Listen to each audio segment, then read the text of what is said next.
சிலர் வந்து புறா பிடிக்காத இங்கே அப்படி காடை பிடிக்காதீங்கன்னு சொல்லையில் கமெண்ட் பண்ணுறாங்கங்க. ஏன்டா நீ எல்லாம் கறியே சாப்பிட மாட்டியா, நீ எல்லாம் வந்து அவ்வளோ நல்லவனா அப்படின்னு. கண்டிப்பாக நான் நல்லவன் தாங்க. ஏன்னு சொல்கிறேன்னா, இவன் வந்து காளை, அதுவும் காளை தான், இவனும் காளை தான், அங்கே இருக்கிறது அதுவும் காளை தான், இவனும் காளை தான். இவங்க எல்லாத்தையுமே வந்து வெட்டு கொடுத்தாலே எனக்கு இன்றைக்கி வந்து எப்படி பார்த்தாலும் ஒரு குறைஞ்சது ஒரு 1,50,000 ரூபா பணமாகும். எனக்கு பணம் முக்கியம் கிடையாதுங்க. இந்த உயிரை நான் வந்து உயிராக மதிக்கிறேன். அதே போல் நம்மக்கிட்ட இப்போ ஒரு 10 ஆடு இருக்குது. அந்த 10 ஆடுமே இந்த டாக்ஸ் எப்படியோ அது மாதிரி தான். இனிமேல் எந்த ஆட்டையும் வெட்டுக்கு கொடுக்க மாட்டேன்.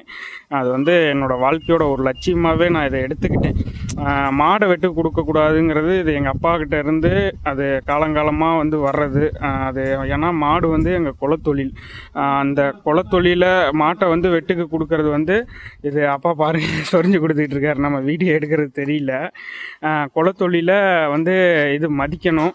அதே போல் அது வந்து வெட்டுக்கு கொடுத்து அந்த காசை நம்ம சாப்பிடக்கூடாதுங்கிறது வந்து ஒரு கொள்கையாகவே வச்சுருக்கோம்.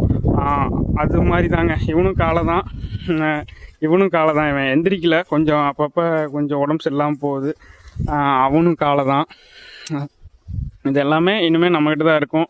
அதே போல் இவங்களுக்கே எல்லா பாலையுமே விட்டுறதுங்க. பாலை சொசைட்டிக்கெலாம் ஊற்றுறது இல்லை.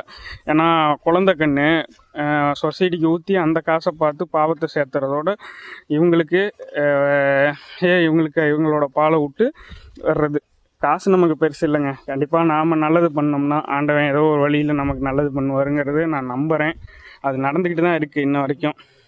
ஏதோ ஒரு ரூபத்தில் எங்கேயோ ஒன்று நடந்துக்கிட்டு தான் இருக்குது. அது என் வாழ்க்கையில் பலன்கள் நான் இந்த ஜீவன்களுக்கு பண்ணுறேன். அதுக்கு உண்டானது கொடுப்பாருன்னு நம்புகிறேன். நன்றி.